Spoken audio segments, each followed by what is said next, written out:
We've got some fresh new young talent doing some things that I know you haven't heard before. 1, 2, 3, listen. Welcome to Finances, your home for all things financial, investment, money and lifestyle. Hosted and curated by the very talented team of certified financial planners, Burke, Britton Financial Partners.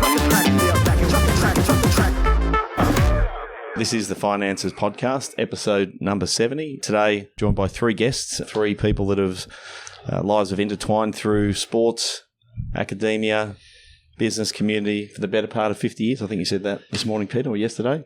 Very, very close to 49. Early next year it'll be 49 years. So to my right, Peter Burke, founder, director at Burke Britton. In front of me, Brian Cook, chief executive officer of the Carlton Football Club, and Bruce Anderson, chairman of Youthrive Victoria. And did I get this right, Bruce? Founder of the Armstrong Partnership. Anderson Partnership. What did I say? Armstrong. Yeah, Anderson Partnership. That's right. That'd help. So the great intro. I've stuffed up the intro already. I was always worried. Whenever Peter's on the podcast, I'm always concerned that it's hard to rein him in. Now I've got three of his mates here. Who are worse than me. Yeah, so I was thinking, how do I bookend this conversation? I sent Peter a little note this morning, so maybe we could open with sort of a short history of the three of you and how you came together in your uni days. In the middle of the conversation, maybe talk about your careers, the principles of business that you've applied, and then close out with some of the community involvements the three of you have partnership with of recent times. So, PB, if anyone's listened to episode 1 of the podcast, they've heard your entire life history. I promise I won't go very quickly. You landed at uni as a 21 and a half-year-old almost with your big brother Clayton tagging along a bit over one and a bit. And that was at the beginning of 1975. Left the country town of Horsham and ventured into the big smoke. Shit frightened, but it was a great thing to do, I thought. Here we are nearly 50 years later, and I had the pleasure of running into a couple of fantastic people, Brian and Bruce, at very early in that, I think, March of 1975, when we all landed at Rusden State College, which is now part of the Deakin University umbrella.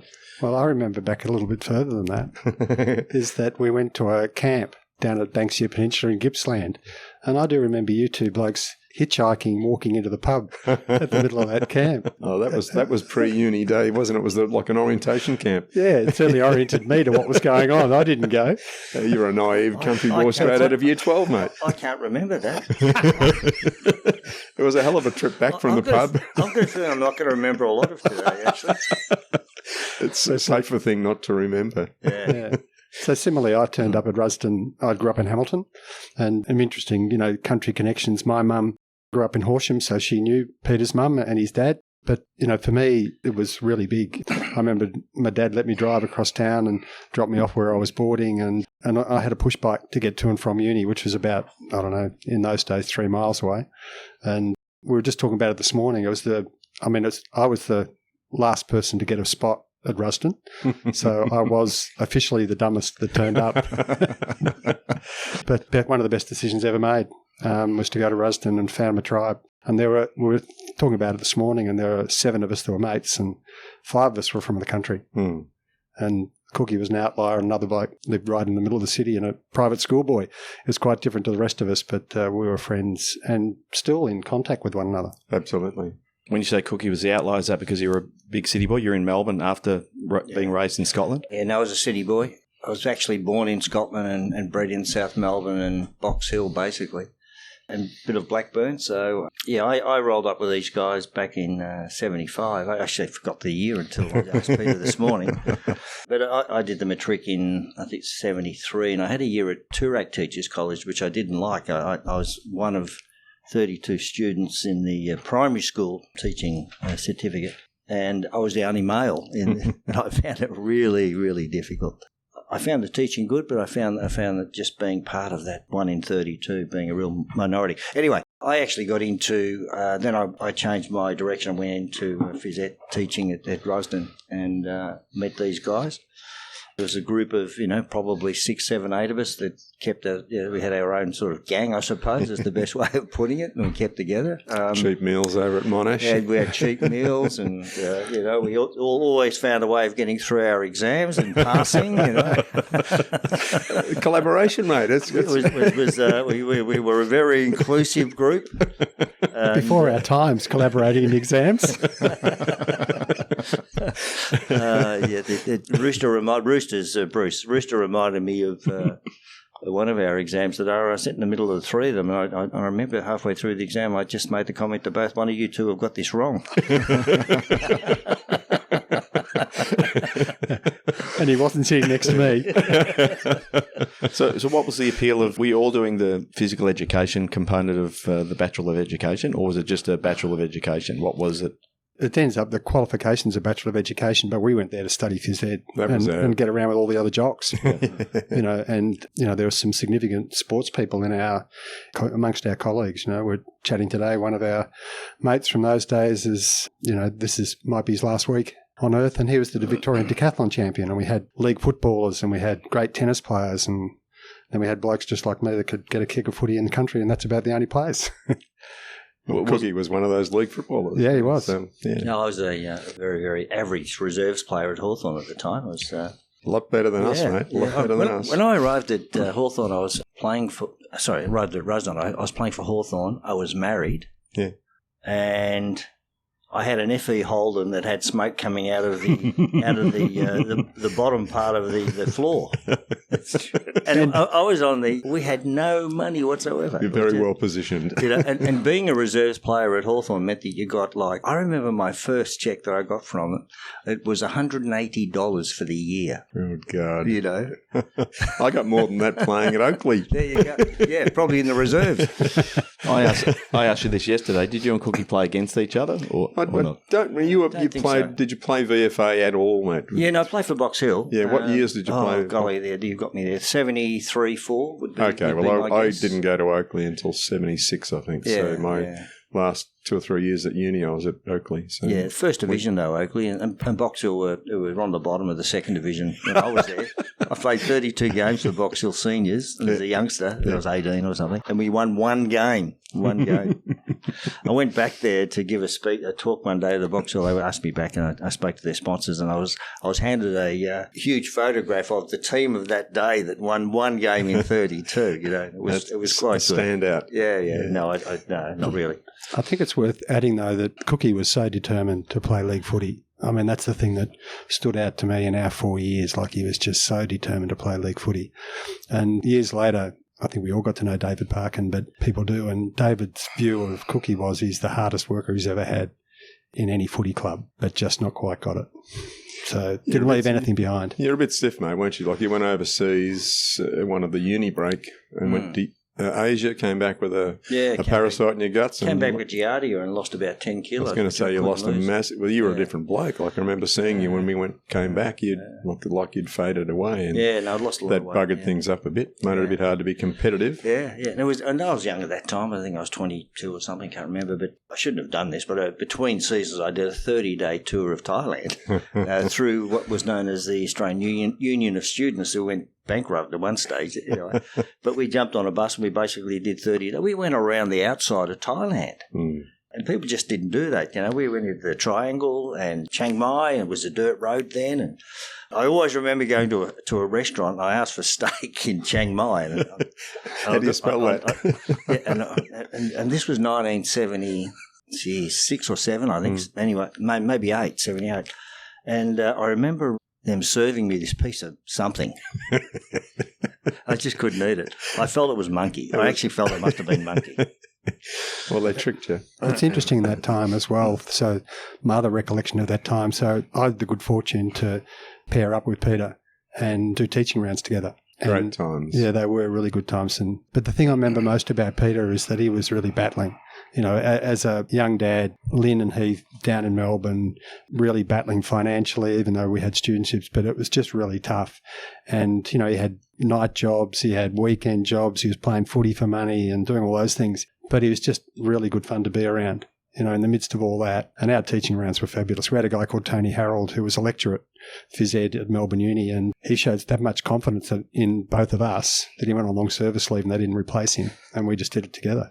Students teaching on our own. How long for? A term. A whole term. Yeah, with one when it was 3 terms, not 4. Yeah. The third of the year. You've always been easy to be with. But that's a real credit to you. I mean, to be in the same room and actually enjoy a person's company, and it's easy to be with, is a great attribute to have, and you've got that. Thank you very much, guys. You're not always, though. Not always. He's not when I'm the dad.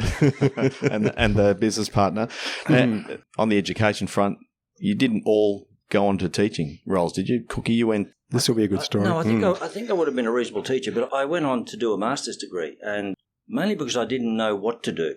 So when I finished my degree. And also I'd been approached by a WFL club, Waffle Club. So that was a master's in education? So I did a master's in Ed, yeah. In Perth. So we did a Bachelor of Education in Human Movement at Rusden, and then I did an MEd in Human Movement again at University of Western Australia. And it was one of 2, I think, institutions around Australia that had a master's degree at that point of time, which was 1979.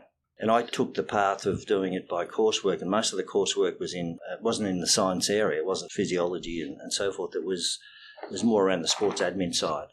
And so there was a couple of really good lecturers who I clung to, and they pointed me in the right direction around long-term planning in sports administration. So you didn't have any great insight that the professional world of sport was going to be burgeoning. It was just happenstance that you landed in that area? Yeah, it was more, I think, still having an ambition to play footy and an ambition to learn more, I suppose, to be honest. They both fitted together quite neatly. Fitted well. So what was supposed to be a 2 years master's course, I did the entire course in a year. I got through all of the units. Who was teaching? 12 units. Who were you sitting next to?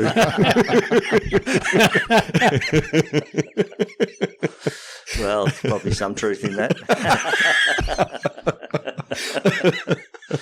So, I did the master's degree, and when I finished that, and I was married and had 2 kids by then, too. So we went early. And by the time we finished the master's degree, I actually I was working in 2 or 3 part-time roles, but I ended up getting a full-time role with athletics, WA Athletics. And they had this combination of little aths and senior aths, and I was sort of trying to integrate both. So that was my role, full-time role for a little while. Yeah. And Rooster? I went teaching back to Burke country. I went to Warwicknville, which is half an hour north of Horsham, and ended up playing footy against Legs. David Burke, your uncle and Peter's brother. And he was a fabulous footballer. Had a couple of years in Warwicknville, loved it. Fortunate enough, moved to Wangaratta rather than getting stuck there, and had 10 years teaching in the country. So Warwick to start with, and then up around Wangaratta and in the northeast in a variety of different schools. I loved teaching until I didn't, and I was gone. I left within 3 or 4 months. So when was that? How long ago was that? Oh, so I left teaching in the end of the 80s. Yeah, the late 80s. Did you leave it? You did an MBA at RMIT. Was that straight after you left? No, so I set up a little business of my own, doing corporate health programs and running leadership and team things for businesses, very naively. And my biggest client was HBA, the health insurance fund, now Bupa. And within a couple of years, I could see they were shutting stuff down in the country. And so I moved from the Wangaratta, where I was based, down to Melbourne. So my MBA was after that, really to prove to me that I was capable of being a business person, because I've always been confident, but I wasn't sure, so that's why I studied, and, it was a really good step. But the big step for me was doing a thing called the Williamson Community Leadership Program. And I learnt more from that than doing my MBA. Okay. What was the key takeouts from that? The people in the program, so it goes for a year, and a couple of them are Geelong people. So Heather Wellington was on our program, and she was the Director of Emergency Medicine here. Stretchko was studying law down here at that stage. But we had guys like Murray Frade that owned Spotlight stores in it, just people from all. So they put 30 people together, 10 of you from business, 10 of them from government organisations, and 10 from community. And you go through the year tackling different issues, listening to people that you only read about in the paper. So one of the things might be on the criminal justice system, and there's a guy, John Van Groningen, who was the head of the prisons. I just remember him. He's like a hard man. And Neil Comrie, who I later sat on a board with, was the chairman of the police.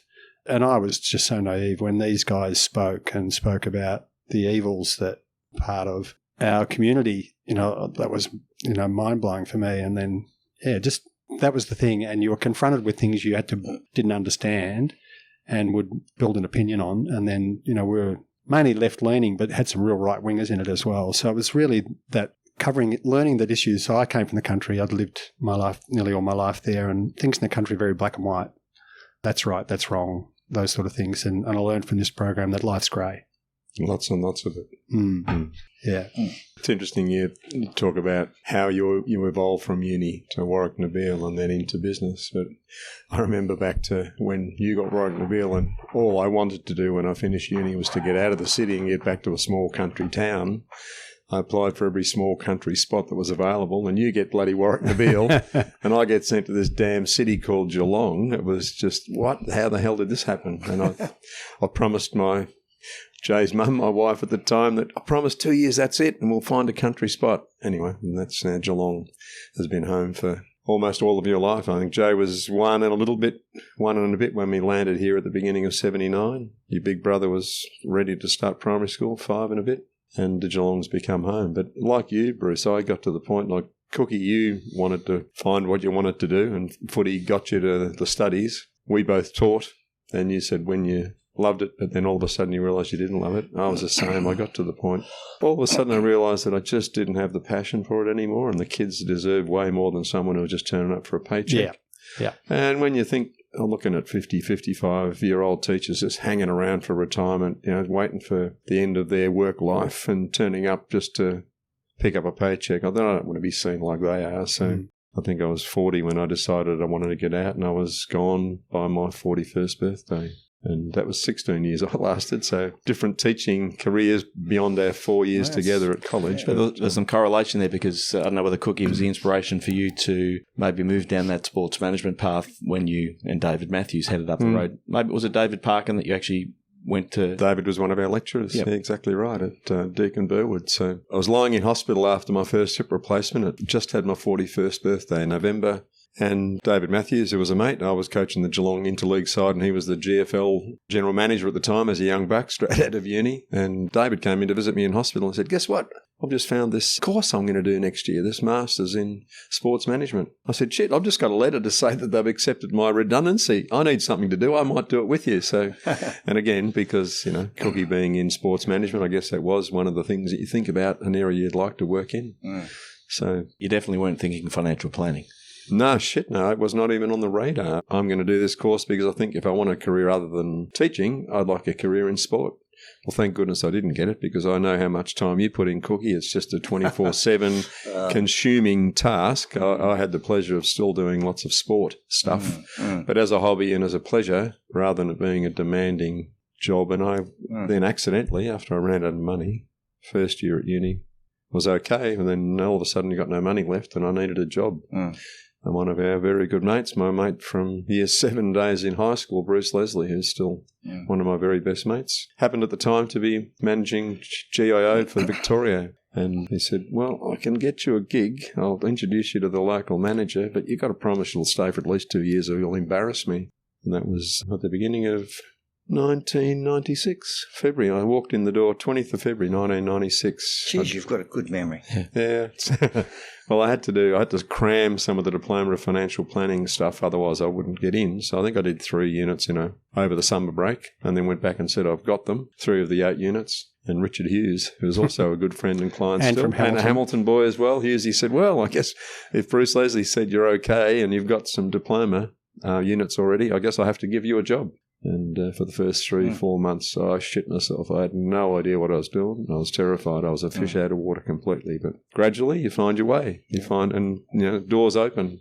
You find things that you're passionate about and things that you enjoy doing. Here we are now. You fast forward about 4 years from when you first got into financial planning. There's another intersection with Bruce being potentially your first consulting client. Is that right, Bruce? When Peter was making a decision about going self-employed. He still hasn't sent me the bill for it. No, I've been paid many times over. Yeah, I mean, it was a really big decision. So GIO they had paid planners, and I think at the time I'd have been working at the Bendigo Bank, maybe in financial, so running their financial planning business, and Peter was umming and ahhing, and Lynn, your mum, Jay, she was really very concerned about going out into business and just, great woman, Lynn, but very conservative and rightfully worried about her kids and all that sort of stuff. And we spent a day in the old GIA office with butcher's paper and stuff like that. And really it was a no-brainer that, with Peter's, as Cookie pointed out before, Burke's people skills, and he's a big intellect. We had a lot of smart people at uni, and Peter was right in amongst them at the top, and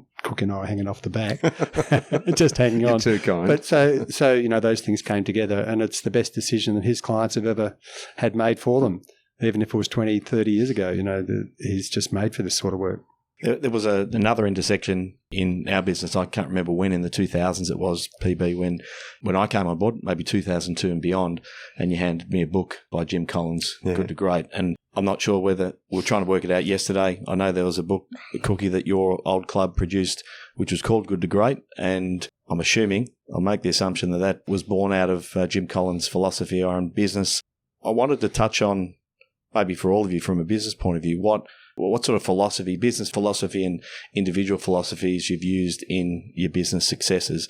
And I suppose I'll hand over to you first, Cookie, maybe even talk about the introduction or influence of that Jim Collins Good to Great book and its philosophy. Yeah, no, the Jim Collins book had a great effect on me. And that's, I think that came out probably 15 years ago, 20 years ago. It was late 90s. Yeah. And I'm pretty sure I based my leadership principles around that book for a while, not forever. There's a few things I wouldn't do. Right now, there's a couple of things I don't agree with in terms of the principles, some of the principles. But at the time, I very much embraced the Jim Collins theories and principles. And the whole thing was about going from good to great. And when I first arrived at Geelong Football Club in 1999, it was very obvious that we had to elevate our standards. And that was the time I read the book as well. So it came at the right time.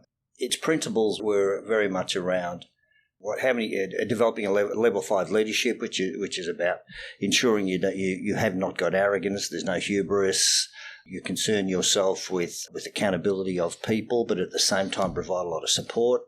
And out of the book, that would be the main takeaway for me, which is in a high-performance area, if you want to improve performance, it's not simply about accountability, which is important, by the way, but it's also about providing the same dose of support as accountability, the same energy, the same amount of time that you provide to people. The resources you put into developing teams, developing people, it's about accountability and having goals, but it's also very much about support and engagement and figuring out ways of doing both. So you mentioned there'll be a few elements there that probably wouldn't resonate with you today with a few years more experience under your belt. Which would they be? I think what he did, he said, here's 100 companies and here is why they're successful. And then about 10 years later, when half of them weren't successful, he went back and indicated that and studied why they weren't successful. And he said they should be successful and came up with a major reason of hubris. And I'm not so sure that's right. Okay.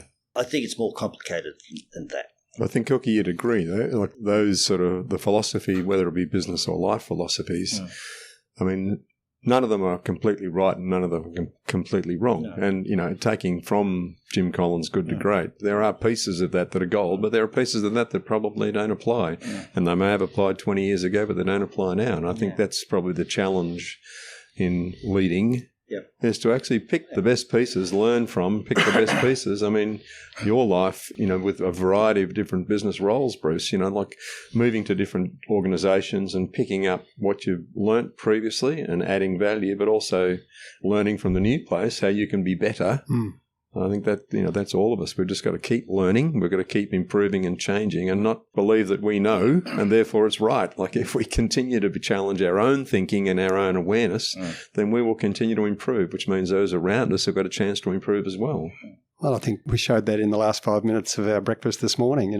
We're sharing tips with one another about stuff we've read or seen or asking each other's impression about, this is something I'm thinking of. And, I learn from these two guys all the time. And I had a challenging issue with a client recently and just caught up with Cookie, dropped into his place and just came up and he just gave me this fabulous question to ask. Yeah, so my tip is hang around with good people. Yeah. Reading the Anderson Partnership website, Bruce, one of the things you mentioned on there is around execution. I think back to when I read Good to Great and I look back now and think I misinterpreted a lot of it. Like getting the right people on the bus to me was get everyone on the bus and then just get everyone and try to have some level of decentralized command and give people ownership, but it created more HR and people issues that we weren't able to manage. So the execution of the principles, you mentioned on your website how important a plan is, but the execution. So, I mean, in your world of consulting, how do you take a plan, a theory, and execute with a level of success? So I'm a planner, right? So that's who I am. So it's a natural thing. But the key, and I'm not a strategic planner, so that's not my area of expertise. So what I'm really good at is that's a great strategic plan. I love that. What do we need to get done this year? What do you need to get done this year to hit your 3-year mark or 5-year or whatever you've put out there? Because it's only a direction. I mean, to call it a strategic plan is, from my perspective, it's a nice word to have, but it's actually a strategic direction and what are the key things you're driving at. And so from there is for a CEO to have 5, no more than 5, because you can put them on one hand and you can list them off. I've got 5 things I'm working on this year and I need to get those done and then we'll be successful. And then each one of their direct reports has got 5 things that they're working on. And the way you can present them is lots of different ways, but it's only 5. And I had to laugh. I was doing some work pretty close to here a few years ago and I had 71 key result areas. I just thought that it's just not possible. I mean, you can't remember 10% of those. So how can you get them done? So it's that. So it's an annual plan and then pulling it back into quarterly installments to say, if we're going to end up at the end of the year, so me as the CEO, what are the 5 things I've got to concentrate on this quarter and get nailed this quarter in order to get to where I need to be at the end of the year, and share and have the exec team share their 3-month plan with each other. I'm committed to doing this. I'm relying on you to do that. This is what I'm worried about. So really simple session. And then 3 months later, get together again. This is what I promised I'd do. I didn't get this one done. I got these done. This is what held me up. And, and to be held to account for those things. And for me, that's been the really key thing. And I think the point that Cookie makes is, accountability comes up a lot in my conversations with CEOs, and that's who I work with, but it's around clarity. So what do you really want from somebody? Like, just be so clear about it. You've got to be 100% clear, and they need to be as well, and you need to agree that. But then so much time goes into supporting them, to being a mentor, to being a coach, to being just doing those things. So that'd be the key to the success of my work, and asking really good questions. So I don't know much, but I know a lot of good questions. What makes a good question, Bruce? Something that causes the person to reflect on what they're doing or what they're planning to do and thinking about it a second time. And then when they even come up with that in blunt terms, an open question, so what, when, how, where, why. So people have to explain themselves is, something with just a yes or no or 2 simple answers. That doesn't work. Let me try a decent question. So you can tell me whether it's any good or not. This is probably for all of you. So under this idea of success principles, I was thinking about, obviously, we're a financial planning practice. Cookie, you're managing a national football team, and Bruce, you've got your consulting business. But what's the best advice, financial or otherwise, you've been given and implemented that's actually equated to some success in your life? So financial, otherwise, whether it's personal, what is it that you could potentially share? And if it's a bad question, Rooster, just say it's a bad question, Joe. Well, no, because you'll ask an open question, so giving people a chance to interpret it. So I've given these 2 blokes a chance to think and they can come up with the first answer. I think if I want to jump in, the best thing was it harks back to a bloke who I don't know personally. Well, sorry, I don't know well, but I've met a few times through my friend David Matthews as Kevin Sheedy. And Kevin Sheedy, who's cunning as a rat, like a fantastic leader who managed to succeed for a long time in AFL footy. And his, which really resonated with me when he said, the reason that I've managed to stay relevant and successful for so long is that I know that I don't know everything, and I make sure that I surround myself with really smart people that cover all of my weaknesses. And I haven't got an ego. I don't need to be the bloke, the level 5 leader. I don't need to be the bloke who is going to get pats on the back all the time. I just need to have things successful. And I think as a general principle in life and in business, don't think you know it all. Accept that you don't know it all. Surround yourself with fantastic people, friends that you can be your mentors and your discussion points. And I like to think that lots of my friends over life use me as a mentor. And I know that I do that a lot with my friends.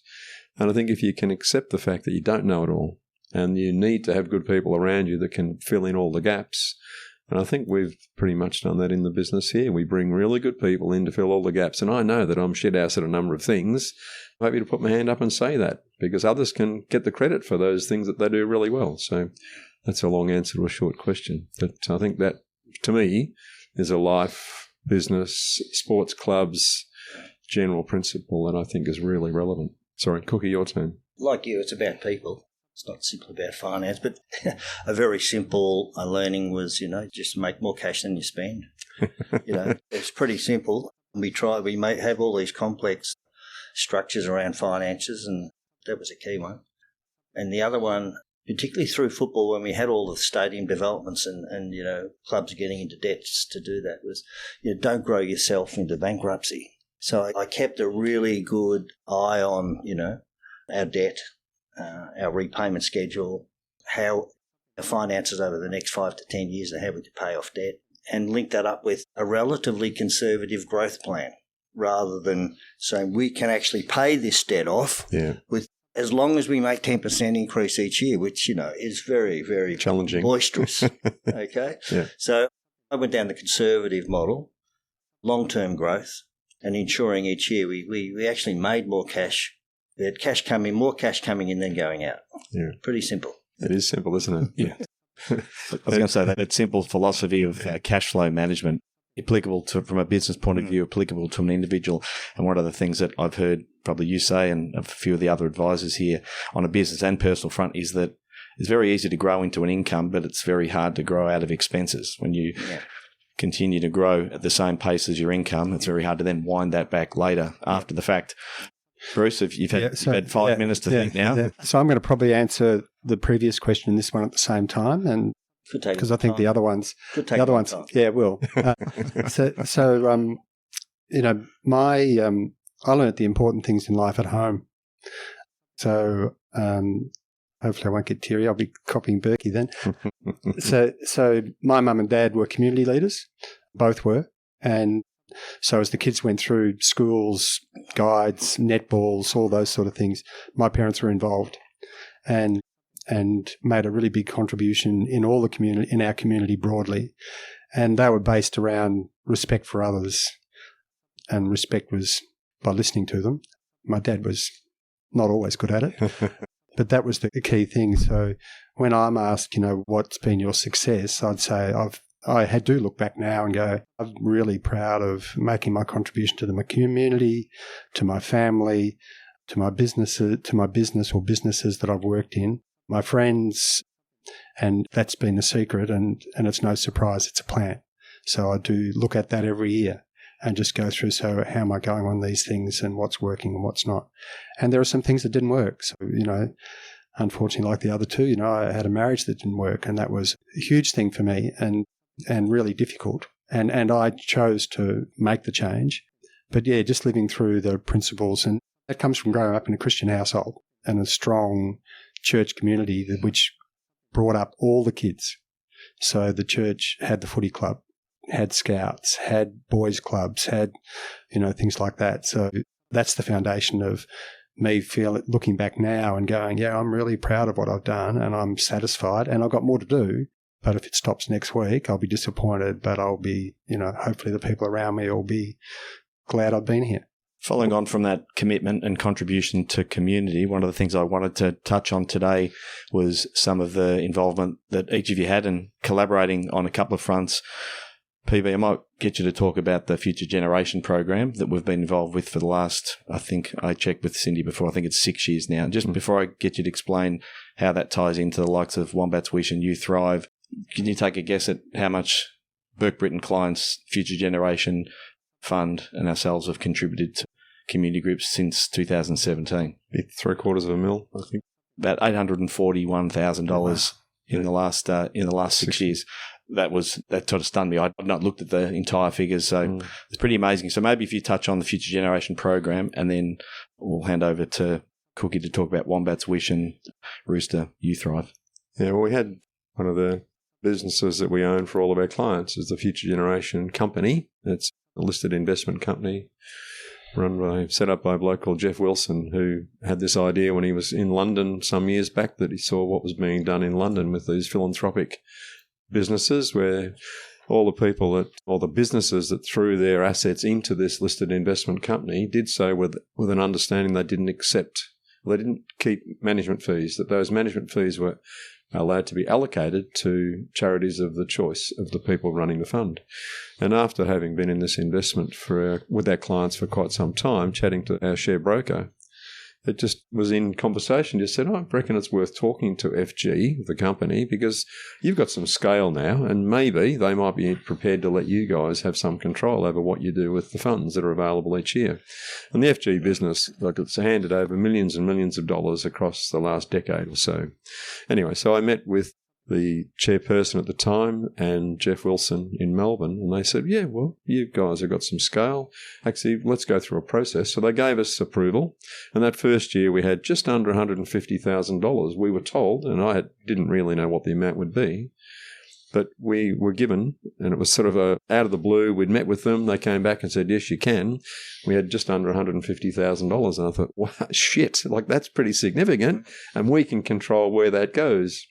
And I will quickly touch on the fact that amount, because we had to make a fairly quick decision. I had Jay and I walked Kokoda way back in 2011, and we raised some money for the Kids Plus Foundation way back then. $38,000 I think we raised with that. And so they had a bit of a link with Kids Plus. So I just rang Kids Plus and said, Sean Cannon, who happened to be the chairman at the time, or the general manager at the time, can I meet with you? Because I might have a donation. Sure. Went over to what was their little tiny office over near the hospital. A little house that they looked after about 30 cerebral palsy children each month. Very small organisation, struggling to make ends meet. But Sean was a go-getter. He said, have a look at this, Peter. And he showed me the 3D images of what was going to be built on the Deakin University site at Warren Ponds. It was their new facility, their new premises. And it was wow. And they had funding. The Costa Foundation contributed a huge amount, and they'd had other philanthropic donations. So the building itself was going to be organised. But the outside area, which was an outside recreation, relaxing area for the young kids that learn to ride a bike, learn to bounce a ball, just outside with a safe playground area, was going to cost in the vicinity of $400,000. They had a philanthropic donor that was going to give dollar for dollar. They had to raise $200 to get it done. And they were thinking it would be 3 or 4 years away. And I said, well, we've got close to 150. Would that help? And Sean, wow. And so the wonderful thing for us through the FG donation program was that we were able to hand over 150. He found the other 50 very quickly. And that outside area was done exactly in conjunction with the building. So they opened both at the same time, which is really exciting. So as a result of that, we suddenly had this wonderful opportunity. And so each year from that point on, rather than just one mob getting it, one organisation getting it, we said, let's just share this around. And we would go to our client base and get nominations. And I'd go to beautiful friends and say, people would come to me and say, hey, we've got this organisation, which I'll let you talk about, Bruce. And Cookie and I, we ran into each other at a fundraising function over at Alma in Geelong. Yeah. This is going back probably 8 or 9, 10 years ago maybe now. Yeah. And we just turned up without me even knowing you were going to be there. I didn't even know what the organisation was. It was just a friend of Esther's who happened to be on the board. And this fundraising organisation was Wombats Wish. Bloody hell, Wombats Wish, what do? They look after children who've lost a parent. Oh, my God. That's fairly close to home for me. And anyway, so the flow on from that is that we are blessed as a business to have had this future generation opportunity. And now, as Jay just quoted, in the last 6 years, we've been able to allocate $840,000 to a variety of very, very needy and deserving charities that we just, overjoyed. And, I have the pleasure now of being on 2 of the boards, on the Wombats Wish board and on the Kids Plus Foundation board, which a bit like you, Bruce, I, had wonderful parents that taught me to be involved in the community and give back more than you take. And, it's just an absolute... And you get back more than you give. Absolutely, mate. You absolutely do. It just comes back tenfold. So that's enough from me. But that's the FG and the donation program, and that opens the door for Cookie and Rooster to have a chat about your links with those... With those groups? With those groups, yeah. While you were talking, I was thinking about lots and lots of things. But anyway, I think... as leaders of organisations, we add layers that give our companies greater meaning. particularly in the community. And so, what you've done is you've had these layers around charity and around doing good in the community. And I think it's our role to do that. I often ask I ask this question to people, and when I present, I say, if your organisation didn't exist tomorrow, what difference would it make to the world? And in most cases, someone can jump into that hole. Banks, insurance companies, if one bank goes, the clients will go to some other bank, et cetera, et cetera. So the aim is to try and make your company foolproof to that. Yep. So you need to add value and add meaningful layers. And in football, we've added HR and a few other things. Then we added Carlton Respects. We added, our RAP plans, our multicultural plans, Next Generation Academy. So gives us greater meaning. And so I'm a great believer in trying to make your company more meaningful. And I think the best way of doing that is to create great partnerships in your community. And they might be the ones that you created, there might be others. I remember a golf club came to me and said, we're in real trouble, what do we do? And I said, well, the last thing you should do is rely on golf to depend your future because, it's so costly running a golf club. It's hard to get more cash than the expenditure. So I would say, look, my suggestion is you partner up with the schools, you partner up with the local surf club, you partner up with Rotary. Add layers to your organisation which give it greater meaning to the community. Okay, and I think that's good business as well. It's good commercial business. Yeah. Okay, and so that's my philosophy on why we do this stuff. In footy, we once upon a time just worried about doing well on field. 10, 20 years ago, we started to think about community, so we do good in the community. And we also have this third layer now, which is about doing right from an integrity point of view, having the right values, the right culture, the right purpose, the right mission. And so, we've evolved from doing well to doing good to doing right. And I think companies should do that. Not just worry about doing well, their P&L, their balance sheet, more than that. Beautiful. Okay, doing the other things and becoming something important in the community, not just something important in the business.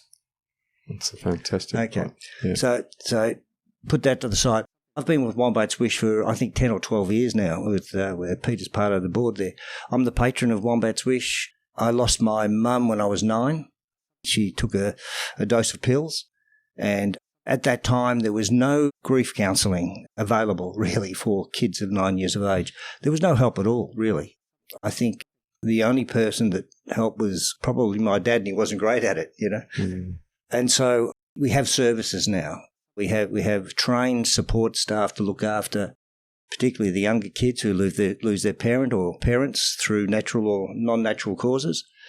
And it's something close to my heart. And so that's why I do the Wombats Wish, and I have done for a dozen years. I think there's a grief camp this week. There is in Anglesey. I'm heading down there tomorrow afternoon. And it's basically a group of psychologists and a group of support staff who look after the children, try and provide skills to the kids to help with how they manage their grief, which is not easy. Because I remember the biggest feeling I had was just a pain in my heart, when I was 9, Went for weeks and weeks. I just couldn't get it out. It was like you had you'd run a marathon, but in your heart, your heart had run a marathon, It was an amazing time from a negative point of view. So that's what I do. I can't emphasise enough to the people who listen to this, add value to your company. Think about the partnerships in your community that you can have that will give you greater meaning to those people. Beautiful. So, thanks. So if I follow on from that, so we're baby boomers, right?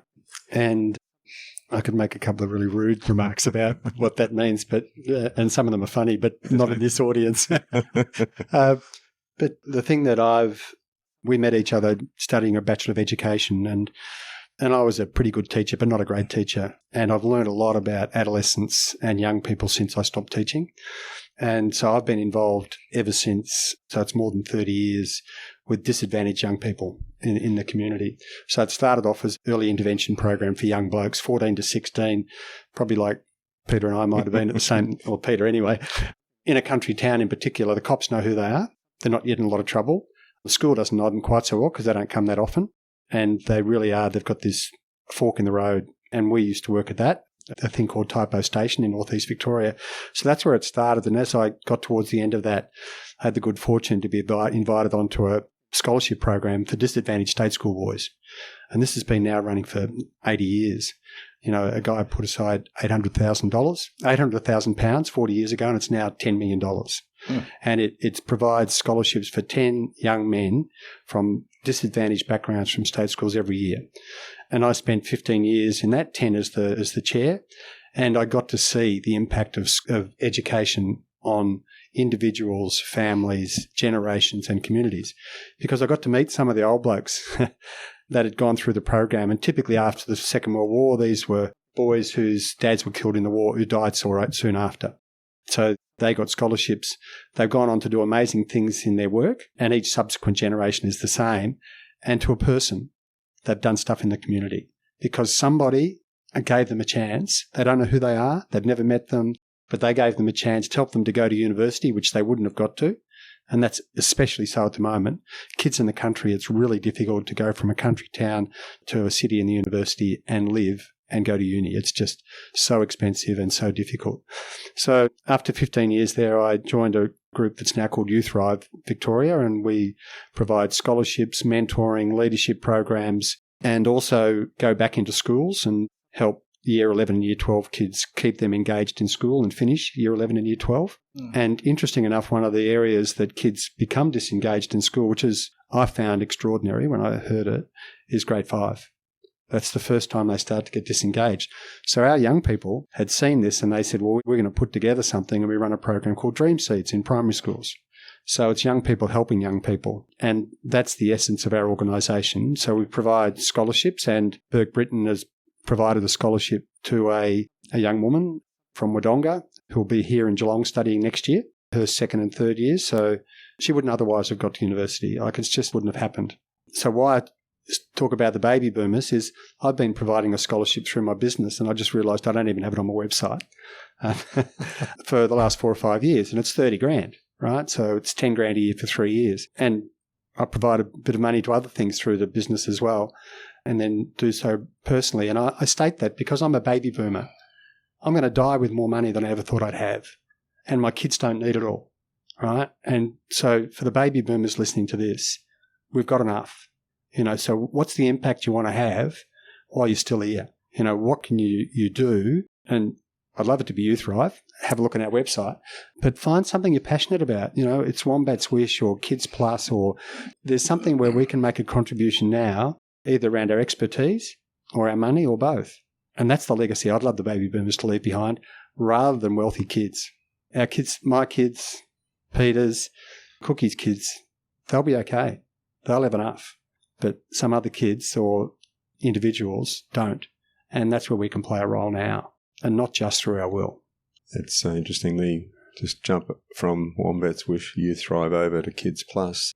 I think about 3 years ago, chatting to Sean when we're discussing this at breakfast before everyone arrived this morning. We've set up a scholarship fund with Kids Plus Foundation to provide tertiary education support for young people with cerebral palsy that have been through the Kids Plus program, who come to the end of the Year 12 and suddenly, sadly, a lot of these young people are not just physically disadvantaged, they also often are economically disadvantaged in situations that are pretty tough. And so we've got this amazing, our target is to try and build this fund to $500,000 so that we can provide 10 to 15 scholarships annually to young people, so they've got a choice to go to tertiary education. They're not, your point a moment ago, Bruce, how expensive it is to relocate, to have to fund your life, and on top of being a university student. So we're working that fund is up to 225 now, and my target, Sean and I have got a target of getting that to $500,000 within the next 3 years. And I think that's one of the things, after the conversations earlier today, I'm now going to take that as a real focus for me to try and find people that can tip in a little bit, the baby boomer concept a little bit. A lot of us tip in a little bit, and let's bring that $500,000 forward. Let's try and do it in the next 18 months. You know, I think if we each have those sorts of targets and you give people a chance, everyone wants to help some way. We all have And it's good for you. You said before, you get back so much. If you give a bit, what you get back comes back to you tenfold. We all want to give. We all want to help. We want to make a difference. But often people don't really know where to go to do that. And so if there's a chance to say, well, I'd love to be a Youthrive scholarship provider. I'd love to help Wombats Wish and have another 2 camps a year funded. We're blessed because we are able to use the FG program and we fund a camp each year. I also want to make sure that the legacy I leave is when I'm no longer at Kids Plus, for as long as possible, young people graduate from Year 12 and can go and get a tertiary degree somewhere. And there's a young lady from, I think, Camperdown, Sean said, who will be doing an allied health degree next year, who's getting the first scholarship at the moment, which is really exciting because, there's a cerebral palsy participant in the Kids Plus program who is going to come through with lived experience and work with people in the future to help those like her. So we can all make a difference. We just need to get off our ass and have a crack at doing it. And sometimes it might be a small financial commitment, but really $1,000 or $2,000 a year for a few years is insignificant, really, in the big picture. But it makes a big difference if a lot of us do it. 100 people give 1,000, that's a massive contribution, but it's a small amount for each individual. Yeah, and I think the three of us, none of us come from wealthy families. Right. And with an education and being born in the right, well, not born, but living in the right country at the right time. The disparaging marks about baby boomers, I don't listen to, but we were blessed to be born here and to have the opportunity to, if you're in private enterprise, to be successful if you've got your health. And the time's now to see the benefits of your work beyond your kids being wealthy. With that privilege comes a responsibility too, doesn't it? And I think there's a community responsibility. Yeah, but I can just say that I'm clearly mind things about education, and that's what Kids Plus are about as well. And really, I guess, same with Wombats Wish, it's educating kids how to cope with a really difficult situation.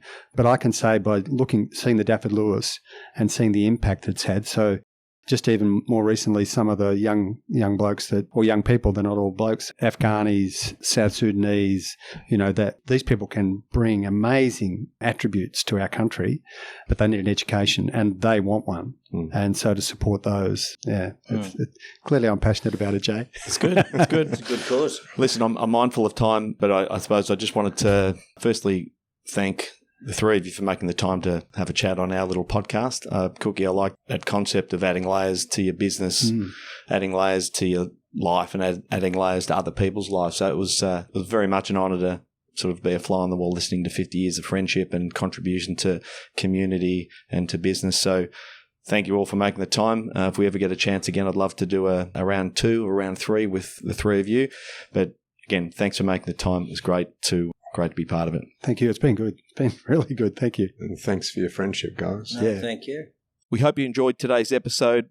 If you're keen to understand more about how financial advice could benefit you, follow us on Instagram, Facebook, and Twitter at Burke Britton FP, or Google Burke Britton Financial Partners. Check out our client reviews, testimonials, and make a time to meet one of our certified financial planners by clicking Book Now on our website. Thanks for listening. Any information contained in this podcast is of a general nature only. No account was taken as to the objectives, financial situation, or needs of any particular person. Therefore, before making any decision, listeners should consider the appropriateness of any information with regard to their particular objective, financial situation, needs, and seek independent advice from a licensed professional specific to their circumstances. All right, hit it. That translates to don't be a moron and act on what some random person says on a podcast. Take personal responsibility. Do your homework. Ask questions and speak to an actual human that knows what they're talking about before you do anything. PB Financial Solutions Proprietary Limited, trading as Burke Britton Financial Partners, are authorised representatives of AMP Financial Planning Limited, AFS, licence number 232706.